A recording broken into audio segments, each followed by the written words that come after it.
غسل کیسے کرنا ہے؟ نبی کریم صلی اللہ علیہ وآلہ وسلم کا جو غسل کا طریقہ تھا، آپ اس کی بنیاد بھی وضو پر رکھتے تھے غسل کی. یعنی سب سے پہلے اگر کوئی جسم پر کوئی نجاست وغیرہ لگی ہوتی تو اس کی صفائی کرتے. اس کے بعد آپ وضو سے ابتدا کرتے، مسح تک لے جاتے. اس کے بعد 3 چلو پانی کے لیتے، اپنے سر پہ ڈالتے، رنس کرتے اپنے بالوں کو اور جڑوں تک پانی پہنچاتے. اس کے بعد پانی کا بہانے کا آغاز دائیں طرف سے کرتے اور ایک دفعہ جسم پہ پانی بہا لیتے. پھر اپنے غسل خانے سے باہر تشریف لا کر اپنے پاؤں دھو لیتے. یوں غسل بھی مکمل ہو گیا، وضو بھی مکمل ہو گیا. باقی جو اس کی تفصیلات ہیں وضو کی، وہ انشاءاللہ جب ہم سورہ مائدہ میں پہنچیں گے تو میں عرض کروں گا. تو غسل میں گویا یہ ایک طریقہ کار نبی کریم صلی اللہ علیہ وسلم بتا دیا، حتیٰ تغتسلوا کا، یہ کرو گے تو پھر وہ غسل ہوگا. ہم نہا کے باہر آ جاتے ہیں، ہمارا غسل نہیں ہوتا، اور غسل کے اندر نیت بھی شامل ہے کہ آپ پاکیزگی کی نیت سے نہائیں اور اس طریقے سے نہائیں جو نبی کریم صلی اللہ علیہ وسلم طریقہ بتایا ہے. اور وہ ظاہر ہے کہ اس میں گندگی پہلے اتارنی ہے کہ اگر آپ کے جسم پر لگی ہوئی ہے. اس کے بعد وضو پر بنیاد رکھنی ہے، وضو پر بنیاد رکھ کر پھر جسم پر پانی بہانا ہے، اور اس طرح کہ جسم کا کوئی ایک حصہ بھی خشک نہ رہے، ایک بال برابر جگہ بھی خشک نہ رہے. اور اس کے بعد پاؤں دھونے ہیں. یوں وضو کا عمل مکمل ہوتا ہے سنت کے اعتبار سے. ہم نے اب اس میں تقسیم کر لیا ہے کہ اتنے فرائض ہیں، اتنے واجبات ہیں، اتنی سنتیں ہیں، اتنے مستحبات ہیں. اس میں ہم صرف فرائض پورے کرنے کی کوشش کرتے ہیں، اور وہ یہ بھی کہہ دیا گیا کہ فرائض پورے کرتے ہوئے ترتیب بھی جیسے چاہے الٹ ہو جائے، جیسے مرضی فرائض پورے ہو گئے غسل ہو گیا. اب ظاہر ہے اس فرائض کے اندر یہ بات شامل ہے کہ جو کلی کرنی ہے، گلے تک پانی لے کے جانا ہے، اور اسی طرح ناک میں جو استنشاق کرنا ہے وہ بھی اس کے اندر شامل ہے. تو ظاہر ہے جب آپ وضو ٹھیک طریقے سے نہیں کریں گے تو اس کا مطلب ہے غسل ٹھیک طریقے سے نہیں ہوگا. استنشاق کا مطلب پانی چڑھانا ہوتا ہے ناک میں، پانی ڈالنا نہیں ہوتا. اب ظاہر ہے اگر پانی چڑھانا ہے ادھر تو یہ بھی ایک عمل ہے اس کے اندر، اور وہ وضو میں شامل ہے. لہٰذا مطلقاً پہلے نجاست جو بھی ہو نجاست اتارنی، اس کے بعد وضو، اس میں کلی اور استنشاق خود ہی آ گیا، پانی ناک میں چڑھانا. پھر اس کے بعد مسح تک جا کے پھر پانی جسم پہ بہانا ہے، اور پھر پاؤں دھونا باہر نکل کے یا جگہ بدل کے، یہ اس میں شامل ہے. ہم کیا کرتے ہیں کہ ہم جب ہم غسل کرتے ہیں تو ہم نے تو شاور لینا ہوتا ہے. ہم چاہے پہلے صفائی کریں یا نہ کریں، ہم نے شاور کے نیچے، ہم وضو سے بھی آغاز کریں تو ہم نے شاور کے نیچے کھڑے ہونا ہوتا ہے، جسم کو گیلا کرنا ہوتا ہے، پھر پورے جسم پر صابن لگانا ہوتا ہے، اور صابن لگا کے پورے جسم کو ملنا بھی ہوتا ہے. اس دوران ہم برہنہ شرمگاہ کو بھی ٹچ کرتے ہیں اور بار بار ٹچ کرتے ہیں. تو وہ وضو جس کی بنیاد پر ہم نے غسل کا آغاز کیا تھا، وہ وضو باقی نہیں رہتا جب برہنہ شرمگاہ کے اوپر آپ کا ہاتھ لگتا ہے. تو اس کے بعد وہ وضو تو باقی نہیں رہتا. گویا جس غسل کی بنیاد تھی وضو، وہ تو باقی نہیں رہی بنیاد، اور اس کے بعد اس بنیاد کے بغیر آپ نہا کے باہر نکل آئے ہیں. لہٰذا نہانا تو ہو گیا ہے، شرعی غسل نہیں ہوا، صفائی ہو گئی ہے، طہارت نہیں ہوئی. لہٰذا طہارت اگر آپ نے کرنی ہے تو آپ کو اس بات کا اہتمام کرنا پڑے گا کہ وضو کے آغاز سے قبل آپ اپنی شرمگاہ کو دھو چکے ہوں، تاکہ اس کے بعد دوبارہ آپ کو زحمت نہ اٹھانی پڑے کہ وہاں آپ نے صابن لگانا ہے اور آپ نے اپنے سارے جسم کی صفائی کرنی، اس کی ضرورت باقی نہ رہے.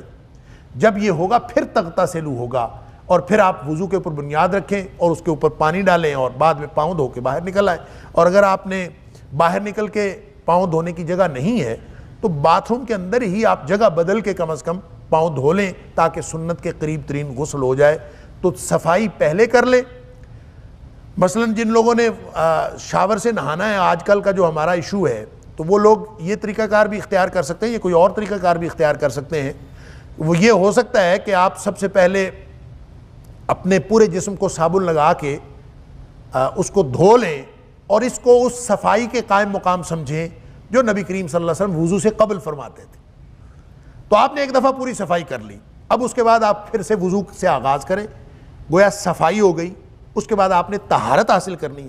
طہارت کے لیے پھر سے آپ وضو سے آغاز کریں گے اور مسح تک جا کے چھوڑ دیں گے، پورے جسم پر ایک دفعہ پانی بہا لیں گے اور جگہ چھوڑ کے آپ مثلا شاور کے نیچے آپ نہا رہے ہیں، سنک لگے ہوتے ہیں عام طور پر، تو آپ ادھر جا کے پاؤں دھو لیں اور یوں آپ کا انشاءاللہ غسل بھی مکمل ہو گیا اور وضو بھی مکمل ہو گیا۔ نماز ضائع کرنا اور خواہشات کے پیچھے چلنا، اس سے کیا مراد ہے؟ نماز ضائع کرنے سے کیا مراد ہے؟ نماز نہ پڑھنا ضائع کرنا ہے، یا نماز پڑھتے ہوئے بھی نماز ضائع ہو سکتی ہے، یا اس سے مراد وہ لوگ ہیں جو منکرین صلاۃ ہیں، نماز پڑھتے ہی نہیں؟ یہ مفسرین کے ہاں مختلفی ہے۔ بعض کا خیال یہ ہے کہ نماز ضائع کرنے والوں سے مراد وہ لوگ ہیں جو نماز کا سرے سے انکار کرتے ہیں، کیونکہ جو شخص نماز پڑھتا ہے، کبھی پڑھ لیتا ہے کبھی نہیں پڑھتا، اس کو یہ تو نہیں کہا جا سکتا اس کو نماز ضائع کر، وہ نماز کا منکر تو نہیں، وہ نماز کبھی پڑھ لیتا ہے لیکن بہرحال وہ نماز پڑھتا ہے، وہ نماز کا منکر نہیں ہے، تو وہ ان میں نہیں آئے گا۔ لیکن صحیح بات یہ ہے کہ جو احادیث سے ثابت ہوتا ہے کہ نماز ضائع کرنے سے مراد ہر وہ شخص ہے جو نماز کو پورے آداب کے ساتھ نہیں پڑھتا اور نماز کو پوری پابندی کے ساتھ نہیں پڑھتا، وہ شخص دراصل نماز کو ضائع کر رہا ہے۔ اللہ، نبی اکرم صلی اللہ علیہ وسلم کا وہ فرمان اس کے اوپر بہت بڑی دلیل ہے، نماز ضائع ہونے کے اوپر، کہ جس شخص نے نبی کریم صلی اللہ علیہ وسلم کے سامنے نماز پڑھی تھی اور نبی کریم صلی اللہ علیہ وسلم نے اس کو فرمایا تھا کہ ارجع فتصلی فإنک لم تصلی، کہ واپس جا اور جا کے دوبارہ نماز پڑھ، تو نے نماز کوئی نہیں پڑھی۔ تو جب اس نے پڑھی تھی تو پڑھنے کے باوجود نبی کریم صلی اللہ علیہ وسلم فرما رہے ہیں تو نے کوئی نہیں پڑھی، تو گویا اس نے پڑھتے ہوئے بھی نماز ضائع کی، پڑھ کے ضائع کی۔ اللہ، اسی طرح حضرت حذیفہ رضی اللہ تعالیٰ عنہ کا ایک قول بھی کسی حدیث میں موجود ہے کہ انہوں نے کسی شخص کو کہ نماز کو غلط پڑھتے ہوئے دیکھا اور انہوں نے اس کو پوچھا، ایک تو ان کو بتایا کہ تمہاری نماز کے اندر یہ غلطیاں ہیں، اور دوسرا اس سے پوچھا کہ یہ اس طرح سے نماز کب سے پڑھ رہے ہو؟ تو اس نے کہا 40 سال سے پڑھ رہا ہوں، مجھے تو کسی نے بتایا نہیں، میں 40 سال سے یہی نماز پڑھ رہا ہوں، ایسی ہی نماز مجھے آتی ہے۔ تو حضرت حذیفہ رضی اللہ تعالیٰ عنہ کو فرمایا تھا کہ تو نے 40 سال کی نمازیں ضائع کر دی۔ تو اس کا مطلب یہ ہے کہ جو شخص نماز کو پوری سنت طریقے سے اور پورے آداب کے ساتھ اور وقت کے تقاضوں کو اور جتنے تقاضے ہیں نماز کے ان کو ملحوظ رکھ کے نہیں پڑھتا، وہ ایسے ہی ہے جیسے وہ نماز ضائع کر لیتا۔ اللہ، پھر جیسے نبی کریم صلی اللہ علیہ وسلم فرمایا کہ منافق کی نماز کے بارے میں آپ نے ذکر کرتے ہوئے فرمایا کہ منافق کی نماز یہ ہے کہ عصر کی نماز کو وہ ضائع کر لیتا، عصر کی نماز کو وہ ضائع کر لیتا، اور ضائع کرنے کی کیفیت کیا بیان فرمائی؟ فرمایا وہ بیٹھا رہتا ہے، سورج کو دیکھتا رہتا ہے، بیٹھا رہتا ہے اور سورج کو دیکھتا رہتا ہے، جب سورج بالکل شیطان کے سینگوں کے درمیان آ جاتا ہے تو پھر یہ اٹھتا ہے، اٹھ کے 4 ٹھونگے مارتا ہے۔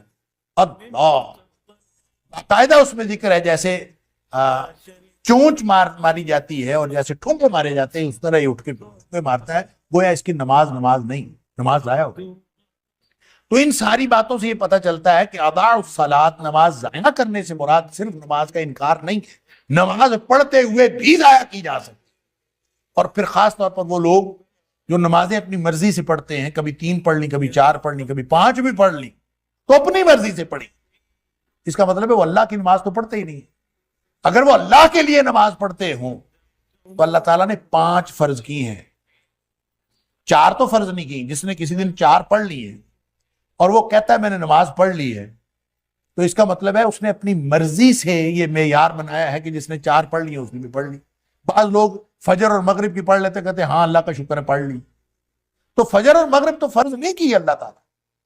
تو جو شخص فجر مغرب پڑھ کے یا 4 نمازیں پڑھ کے، بلکہ میں کہا کرتا ہوں کہ 5 میں سے 4.25 بھی اگر کسی نے پڑھ لی، اسٹوڈنٹس ہنسا کرتے ہیں کہ 5.25 کیسے ہو سکتا؟ کہنے کا مطلب یہ ہے جو ذرا بھی اس نماز میں کمی کر کے پھر سمجھتا ہے کہ میں نے نماز پڑھ لی ہے، تو اس کا مطلب ہے وہ اپنی مرضی کی نماز پڑھتا ہے، وہ اللہ کی مرضی کی نماز نہیں پڑھتا۔ اللہ کی مرضی کی نماز کیا ہے؟ 5 ہے، 5 ہی پڑھنی، اور اس میں اس کے سارے تقاضوں کو اور سارے آداب کو بجا لانا بھی فرض ہے۔ اللہ، کیونکہ اقیم الصلاۃ کا حکم ہے قرآن میں، اقیم الصلاۃ، اقیم الصلاۃ۔ دین کی بات پھیلانا صدقہ جاریہ ہے، ثواب کی نیت سے ویڈیو کو شیئر ضرور کیجیے۔ جزاک اللہ۔